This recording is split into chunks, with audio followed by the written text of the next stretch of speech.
All right, what's up, y'all? What's What up, was that? everybody? What was that, Corey? Oh, nothing. Happy Monday, y'all.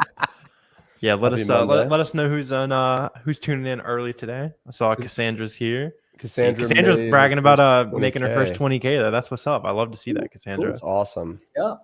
There's gonna be a lot more of that to come here with Q4 results. I'm excited there's always at least 5 or 10 new people that pop off and like, where did you come from? And they throw up like $100,000 December. And yeah, I'm excited to see you guys crush it this time. I had to resurface the 0-day handle time intro video yesterday on the timeline. Oh, that was a legendary I did see one. it pop back up. Oh, yeah, that's fucking legendary. Yeah, that's super legendary. I'm just trying to network. I'm trying to meet people. Bruh, hey, it worked. Literally, oh my God, he's made like 400 grand profit since then. Yeah, in 2 years. That's crazy. From scratch as a beginner entrepreneur too. What's up, Karen? What's up, Karen? Yeah, so guys, we're here every Monday to answer all your guys' questions, tap in, get you guys ready for Q4 on Amazon, literally whatever you guys need. So feel free to put in the chat, and we are happy to help with whatever y'all, whatever you guys need here.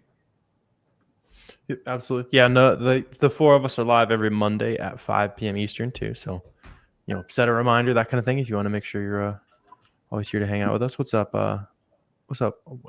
William, is that I'm curious if that's actually your name or if that's a typo. It's got to be a typo.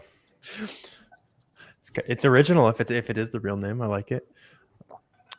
Sweet. Yeah. And I mean, maybe we can like go around the horn real quick, kind of share our best like kind of Q4, just like nugget. Obviously, you guys, if you need to know how to like source and that kind of stuff, dive into YouTube videos.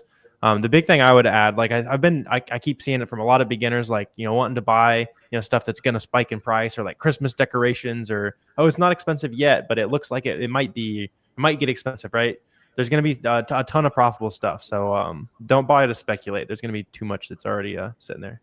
Oh, that You is don't his have enough name. money, Cool. and anyone in here doesn't have enough money to buy to speculate, right? One of the best things about back to school, which we just kind of went through, Black Friday, Cyber Monday, all those times to buy, all across Q4, is that you have the ability to buy and act so quick, right? You have the ability to buy at a cheap price and then list on Amazon and FBA, where you have a lot of flexibility and power and leverage with all the demand that's going to come onto Amazon, as well as the increased prices, right? So a lot of the seasonal stuff you can take advantage of, but I wouldn't necessarily send it into FBA, right? Source some of the Christmas stuff like we talk about, but just list it FBM, and you have the flexibility to maybe list it once and then across 2 or 3 other listings, maybe on Walmart as well, right? Maybe on Facebook Marketplace, whatever the case may be.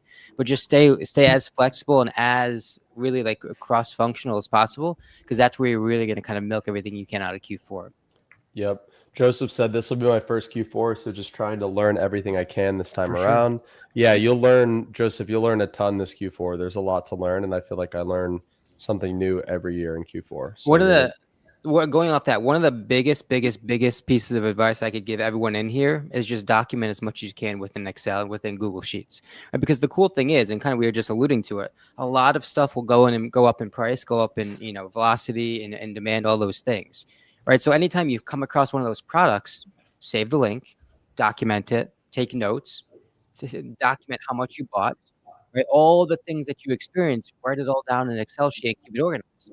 Right? Because the thing is, a lot of these products will come about or will kind of resurface time and time again. And maybe you only bought 10 this year, right? Because you were not so much sure. But next year, when you're going through your notes, the same product is kind of resurfacing. And now you have the confidence to buy 50 or buy 100 or buy 200 and make that much more. You could squeeze that much more out of the same sorts of products, right? So just document and use and keep as good of records of all the things you are doing and trying this year, because you don't want to have to experiment with Q4 twice. Yeah, speaking of shit like that, I was just on a coaching call the past hour, and we were running Keep a Product Finder searches for brands that only come from one place, downloading all the results, spreadsheeting them, and then plugging in the buy cost ASIN by ASIN during an initial sale. And then you can just restock them so easily by either updating those results with the current buy box or current pricing in line, down line, everything is fire. When you're, oh yeah. I was going to say, and leveraging stores from an online arbitrage perspective, where you could only buy something in one place, is so powerful. Low key, like almost every brand is like that. We're just not honest enough to admit that, like, if you learn how to make one website good, it can mean 50 good items forever. Right, like a couple good examples, and obviously these probably aren't super viable, but like Members Mark, right? Members Mark comes from Sam's Club, Kirkland comes from Costco, Brigham whatever Johnson comes from BJ's. Those 3 sites alone, if you find any single Members Mark product, what do you know? You know exactly where it comes from. You know it's likely not wholesalable because the store owns the brand, and you know anyone that's getting it from Amazon is buying it from that same place. So you only have to solve for one last bit of the equation, the price point.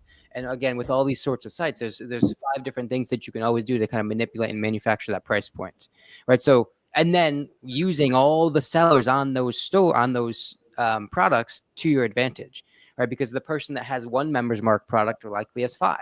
And then now you are connected to 2 other sellers that now have a total of 20 Members Mark products, all stemming back to that same initial source. Really good question here. So Sandra says, placement fees are killing me. Any suggestions? Yeah. So while we have about a month and a half left of when you should be FBAing for this year before transitioning over to pretty much fully FBM for the Q4 season, doing optimized shipments on Boxem. So doing 5 identical boxes, no 2D barcodes on Boxem is going to help you avoid placement fees. So I'm going to drop a link to the tutorial on Boxem optimized shipments to show you how to do that. And another little announcement is the feedback requester is now live in Boxem. So an easy way to get more reviews is setting up automatic feedback that goes out, or feedback request that goes out to your customers. You can now do that in Boxem for custom templates or custom messages or just templates right there. So that's another thing we recently added on Boxem that y'all should check out. It's live in all accounts, and I'm going to put the optimized placement. Yeah, get that set up ASAP. So if you have no reviews, you'll see a little bit of a bump on that. Amazon just kind of trusts your store if you have a couple reviews. Definitely. And Jamal is a good question here. He said, when you're filling out an application to create a wholesale account and they ask for a brick and mortar location, what do you do if you don't have one? Is there a workaround? Yeah, Jamal. So typically what I do is if they're asking that on their application and you put no, typically they're going to automatically deny you. So what I like to do, instead of submitting that application with a no in that field, I like to just call them up and plead my case over the phone and just say, hey, I was filling out your application. I noticed you guys asked about a brick and mortar storefront. We're actually an e-commerce company, so we don't have our own storefront. However, we do have a warehouse space where we receive shipments, which could be your prep center, right? And then just have that conversation with them over the phone and talk it out, because it's going to be much harder to deny you when you pled your case over the phone than it would be if you're just like a faceless application that's coming in when they're getting like 100 of those a week. But and again, like the people that restrict themselves and kind of put themselves into a little box of just an Amazon seller are essentially creating their own grave, right? You're not just an Amazon seller, right? You list on Walmart, you list on Facebook Marketplace, you list on Amazon, you list on Poshmark, Mercari, you list on 7 different platforms, right? Because who wouldn't? They all generate lots and lots of eyes, and obviously you're in the money business, right? And you also support all the brands you partner with by leveraging some of your own margins for PPC and all those sorts. Like, so it's not just an Amazon seller. You're a wholesaler, you're a distributor, you're a retail store that just happens to operate online because it's more efficient in 2025. And you also have access to even more people than you would if you had a retail storefront. Also, like if you're doing the Mexico, Canada, US marketplace program, you have access to customers in 3 different countries, which sounds more advanced than obviously it is, but they may not necessarily know that. Testy says, how can I get my LLC? Just ask ChatGPT how to do it for your state, but in most cases, it's just your Department of States or Department of. You can just go on like Zen Business and spend $400 for have it done for you. That's what we did. It's so easy. John, it's time for you to make your intro video on Twitter, by the way, too. You've graduated there. It's a requirement. So good to list on a listing if the brand is sharing buy box, but only 59 sales a month, and the brand has a stock of 50, even though it shows share. Great question. Stock counts typically can be very misleading because on most listings, a lot of people are hiding their stock counts, being completely honest, which kind of makes it so you should never really look at stock count too much. But in this case, probably avoid it because they might have just gone heavy in stock, or shout out, Uncle Fields of Profit for this. Go to the data offers tab and check if their stock count recently went up. A lot of the sold information in the data offers tab isn't accurate, but if you see their stock count rise recently, just loaded up a bunch of them, then you definitely want to avoid it right there because they're probably going to retain a lot more of that buy box share now that they have more stock. You almost always want to avoid things for the brands on it anyway. In Because general. a lot in of times general. it's followed by, oh, wait, we actually do care about this. Let's kick off the 10 of the resellers on the listing. Not a Right. long-term strategy. Mohammed said, "Hi guys, I quit Amazon without making any significant sales as a non-US resident, but I am back now." Awesome. Well, good to have you back. And yeah, it's doable even as a non-US resident. I know plenty of people who live overseas and do really well on Amazon. So keep at it, keep applying what you're learning, and you'll be good. Talk about the New Zealand dude. Remember that? Oh yeah. Yeah. Oh yeah. He's in Australia, right? Ah, Actually now I remember who you're talking about now, the guy in New Zealand, Kong. He started in New Zealand. He started as a brand new beginner, was doing wholesale like from day one. And I think by the end of year one, it scaled to multiple six figures in revenue. He's crushing it. But he's really sharp. I think he has like a sales background or like some sort of high level corporate background. But yeah, doing it on Amazon US, living in New Zealand, heavy accent, right? So when he goes to call suppliers, I think he's kind of got that somewhat of a barrier because of that, but he makes it happen. He makes it work either way. yeah. If you call enough, like, you know, you're going to make progress. It would be, you got to do so much that it would be unreasonable for you to not make significant progress, you know? Mm-hmm. But also, like so those of you who are just getting started, don't get discouraged because a lot of this game is just capital available, right? You could only do so much. You can only make so much headway with, you know, a couple $1,000s to your name. The people who make strides quickly are a lot of the people that, you know, have had success in a previous endeavor, have been working 9 to 5 for tens of years, right? Have a loan from their uncle, right? Whatever the case may be, a lot of these people who really make line moves quick do it because they have access to money. The information is out there. It's obvious, right? We all have hundreds and hundreds of hours of YouTube videos. There's all sorts of content available, right? The knowledge and the content should not be the issue. The money thing gets a little bit more tricky, but again, with enough patience, you'll get there. Maybe even more important than like money and knowledge is just like the willingness to do it, though. That's why you typically see like younger guys and girls doing it really quickly because they don't have the programming of like, oh, I have to think about this 18 different ways before I go buy some junk to resell. Well, but the people that are, you know, 19 years of age that are, you know, chilling in college, not doing anything else, you have such a luxury, right? We see all the time the people that, you know, have kids and wives and families to take over and still make it work. And so the people with no responsibilities, with all the time in the world, have no excuses. That's facts right there. How long did it take your seller account up? 30 minutes, and then like 2 or 3 days of actually verifying. Right there. Everything is gated. Do you recommend getting a loan? So patience, definitely not. Start with cash. The only time we're ever going to even consider using leverage is once you're already established and already really consistently getting sales, right? In terms of gating, right? So there's a lot of auto ungate stuff, significantly more than you think. I've been doing a lot of auto ungate sourcing calls with my coaching guys and kind of like, you know, making sure they understand that there's a lot of stuff you can move right over from the get-go. The big thing, patience, is just making sure that when you're plugging in auto engates, that you're actually hitting request approval and apply to sell, right? So if you go ahead and plug in a Red Heart yarn product and then hit request approval and apply to sell, or a Dan or shoelaces product, hit request approval and apply to sell, it's gonna let you list it right away from the get-go. And after you hit request approval and apply to sell, it's just literally just gonna ask for like the quantity and price, meaning it's an auto engate. It's not going to ask for like documents and stuff. If you plug in like a Gap item, it is going to ask for documents. That would be a gated item right there. Yeah. Cassandra, that's awesome. So she said she used her year-end bonus from her 9-to-5 job to invest in her wholesale business. Yeah, Cassandra, that's a great way to get capital for the business. A lot of people, you know, I've heard of people, which I don't necessarily recommend this, but I've heard of people borrowing from friends and family to have that starting capital. Some people use their savings. Some people cash out other investments. But yeah, using the bonus for inventory as a way to kind of build the foundation, I think is great. That's why, like, you'll see a lot of people with a good investment tool. Yeah, You know, you'll see a lot of people with Sports with like you keep the 9-to-5, that kind of thing. That's why we're never the man. we're never the people to tell you to quit the job and that kind of thing. Like use the job, let it funnel into business, and then eventually it's like, why do I even have this job? My Amazon business is like making 2-3 times as much. Yeah, exactly. Yeah, that's fire, Cassandra.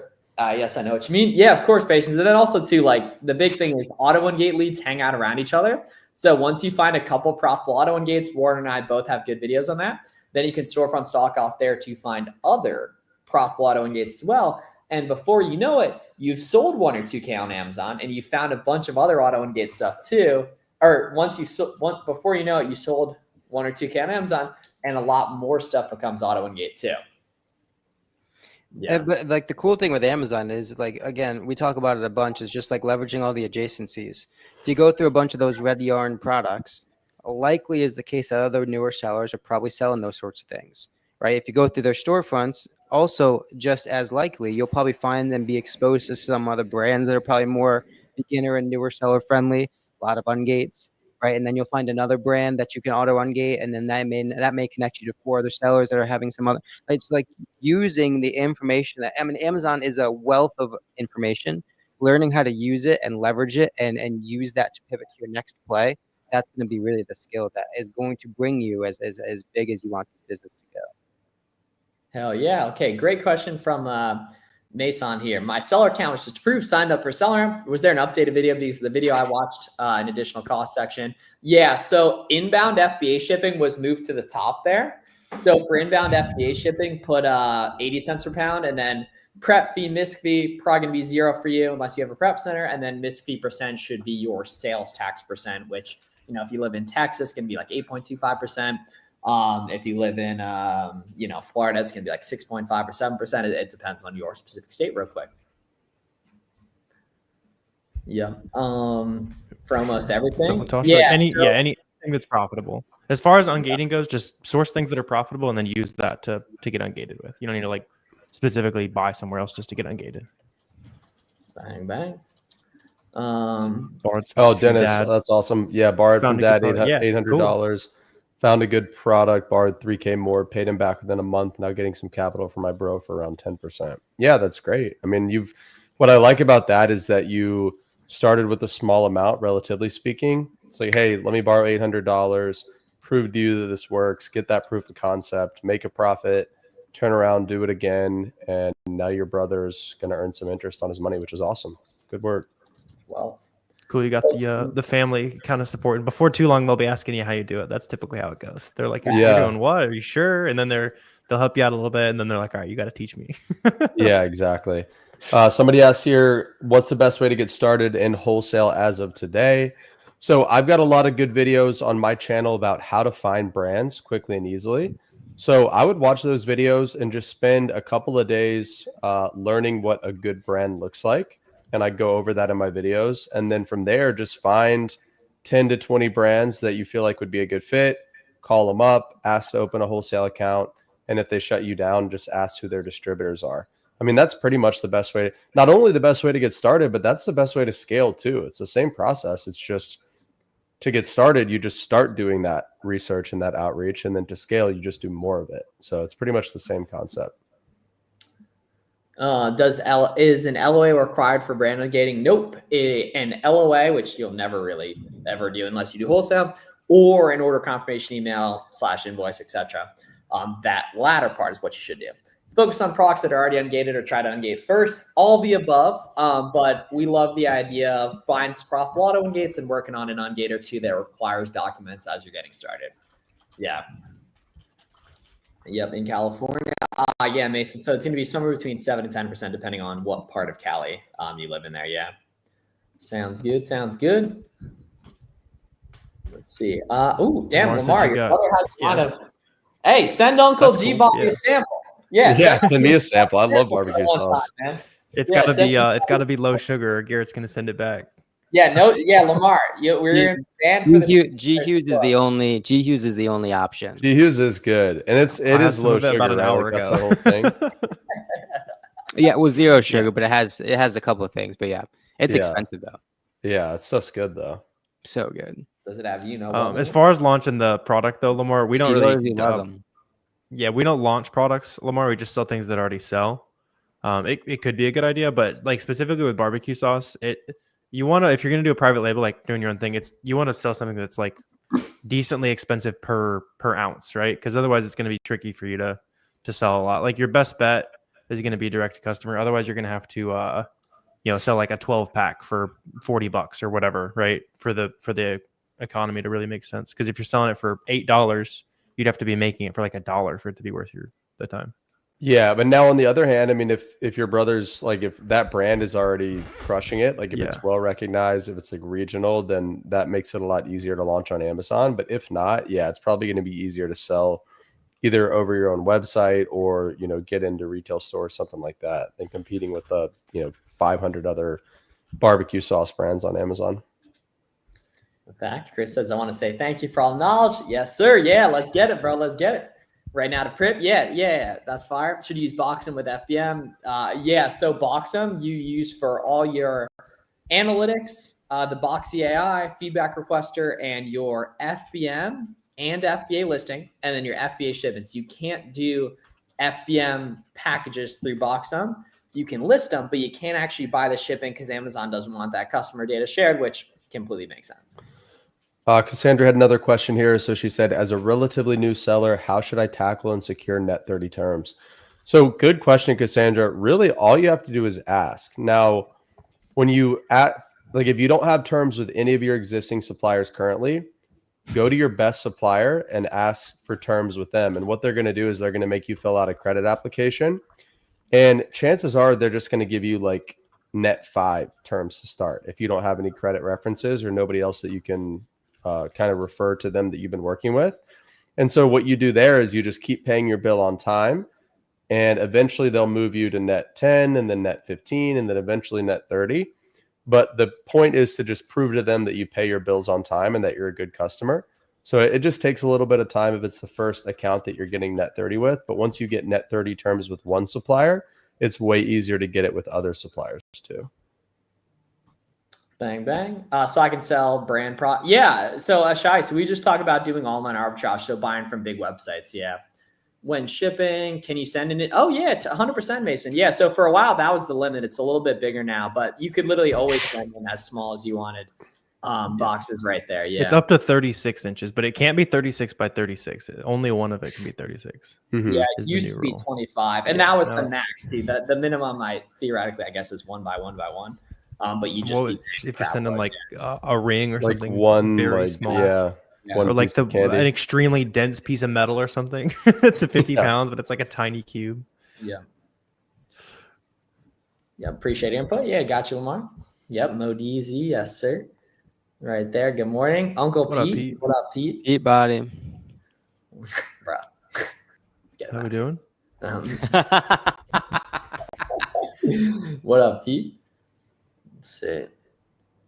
All right. Hey, drop in the chat how many points I'm going to score at basketball today, man. Drop in chat right there. How many points I'm going to score at basketball today here, family.